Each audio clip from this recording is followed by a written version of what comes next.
కవితకు వసీం జాఫర్ సమాధి నుండి వింత స్వరం వినిపించింది. మాట్లాడుతూ పిలిచింది కవిత. ఆగండి మనిషి! నేను వసీం జాఫర్ సమాధి నుండి ఒక స్వరం విన్నాను. అతని సమాధి నుండి ఎవరో నన్ను పిలుస్తున్నారు. మీరు బహుశా భ్రాంతితో ఉన్నారు. అది విన్న కవిత కోపంగా సోహన్ వైపు చూస్తూ, నీకు పిచ్చి పట్టిందా? నేను మత్తులో ఉన్నానా? సోహన్, క్షమించండి. నా ఉద్దేశ్యం అలా కాదు. ఇప్పుడే వచ్చే అంటూ శ్మశానవాటిక వదిలి తమ ఇళ్లకు వెళ్లిపోయారు. 200 PM. కవిత ఇంటి నుంచి మోహిని, రోహిణి, రోహన్, సోహన్ తమ ఇళ్లకు వెళ్ళగా కవిత తమ ఇళ్లకు వెళ్లిపోయారు. అందరి ఇంట్లోనూ అందరి తల్లిదండ్రులు ఉండేవారు. కానీ కవిత ఇంట్లో కవిత ఒంటరిగా ఉండేది. ఎందుకంటే అతని తల్లిదండ్రులు ఊరు వెళ్లిపోయారు.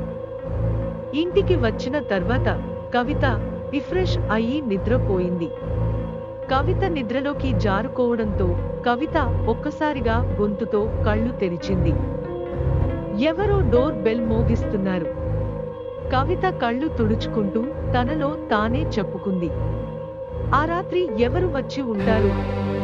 కవిత నిద్రలో ఏమాత్రం ఆలోచించకుండా లైట్ ఆన్ చేసి లోపల నుంచి కూడా చెక్ చేసి తలుపు తీసింది. కవిత ముందు సోహన్ నిలబడి ఉన్నాడు.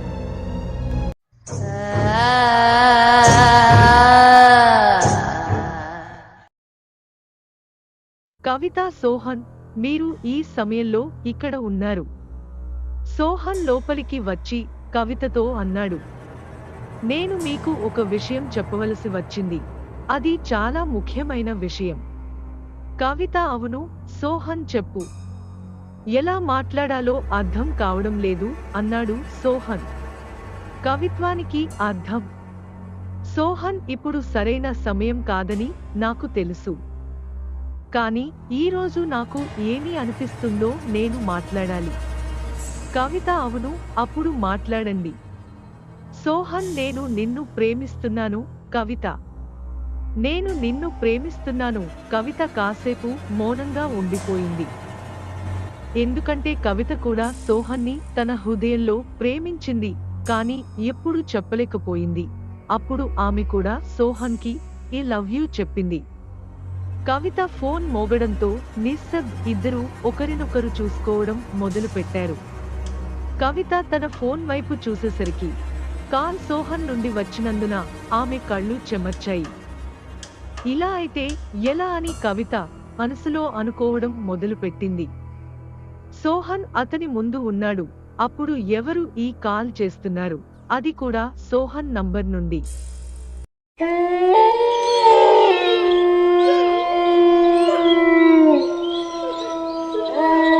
కవిత ఎదురుగా నిలబడి ఉన్న సోహన్ వైపు చూసి భయం దాచుకుంది.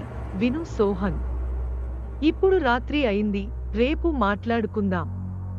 ఇప్పుడే ఇక్కడి నుండి వెళ్ళిపో. సోహన్ మీద ఎందుకు? మీరు నాకు ఏదో చెప్పబోతున్నారు.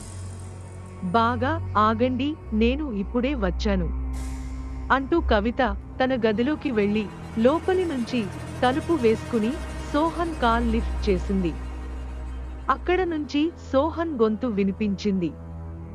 నమస్కారం కవిత్వం. క్షమించండి, ఈ సమయంలో మీ ఊజా బోర్డు నా బ్యాగ్లో మిగిలిపోయింది. నేను రేపు తిరిగి వస్తాను. అది విని కవిత చలించిపోయింది. పద్యం. సోహన్, నువ్వు ఇంట్లో ఉన్నావు. సోహన్ నవ్వుతూ, అవును, నేను కాకపోతే ఎవరు? అతను మీ వసీం జాఫర్కి ఆత్మ. ఇది విన్న కవిత భయపడిపోయింది. మరియు ఆమెకు ఏమి జరిగినా ఆమె సారా సోహన్తో మాట్లాడింది. ఇది సోహన్ని ఆశ్చర్యపరిచింది. సోహన్ జోక్ చేస్తున్నాడు. కవిత భయంతోనో కోపంతోనో జోక్ చేయడం లేదు. అతను ఇప్పుడు నా ఇంట్లో ఉన్నాడు. నేను నా గదిలో ఉన్నాను మరియు తలుపు లాక్ చేయబడింది.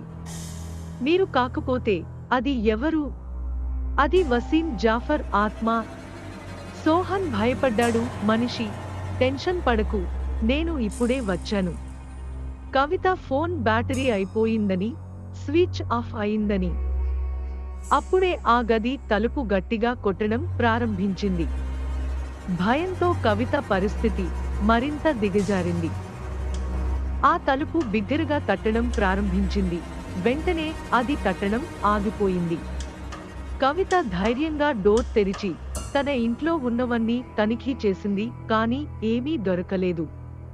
అది సోహన్ రూపమైనా లేదా వసీం జాఫర్ ఆత్మ అయినా అదృశ్యమైపోయింది. కవిత చెన్ పీలుస్తూ తన గదిలోకి వెళ్ళింది.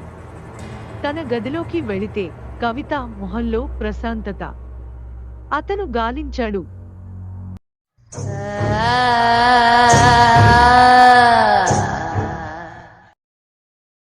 కవిత ముందు ఒక వింత నీడ నిల్చుంది. ఆమె ఏ మనిషి ముఖం కాదు.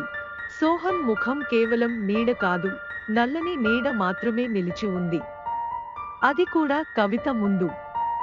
అది చూసిన కవిత ఒక్కసారిగా ఆ నీడ కనుమరుగైపోయింది. కవితకు ఏం చూస్తుందో అర్థం కాలేదు.